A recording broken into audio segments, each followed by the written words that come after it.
আজ সকাল থেকে যে খবরটা আপনাদের সামনে ক্যামেরায় তুলে ধরেছিলাম, আগরতলা শহরের একদম প্রাণকেন্দ্রে মেলার মাঠ থেকে বিশিষ্ট সাউন্ড ব্যবসায়ী গৌতম সাহা গতকাল রাত থেকেই নিখোঁজ। অবাক করার বিষয়, যেখানে গৌতম সাহার বাড়ি থেকে 1 থেকে 1.5 কিলোমিটারের মধ্যে একটি থানা ও একটি আউটপোস্ট রয়েছে, সাথে রয়েছে স্মার্ট সিটির রাস্তায় লাগানো সব ক্যামেরা। তাহলে কিভাবে ব্যবসায়ী গৌতম সাহার নিরুদ্দেশ হলো শহর থেকে? যদিও পুলিশ তদন্ত করছে, তদন্তকালে কিছু সিসি ক্যামেরা ফুটেজ সংগ্রহ করছে পুলিশ।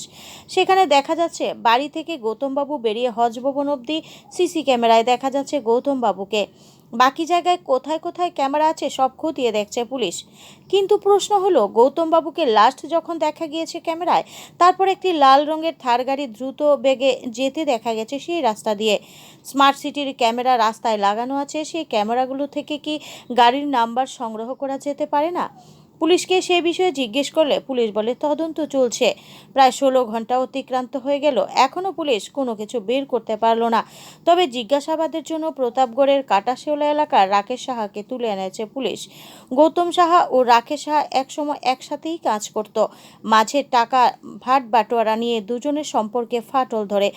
গত দুদিন আগে আগরতলা শহরের একটি বনেদি ক্লাবের কাজ নিয়ে দুজনের মধ্যে বাকবিতণ্ডা হয়। তারপর গৌতম সাহা সেই কাজ ছেড়ে দেয়, অন্য জায়গায় কাজ নিয়ে নেয়। এখন দেখার বিষয়, পুলিশ তদন্ত কতটুকু এগিয়ে যায় গৌতম সাহাকে উদ্ধারের ক্ষেত্রে। জনমনে গুঞ্জন চলছে, শহরে আমরা কি সুরক্ষিত আছি? Bureau report, voice 24.in।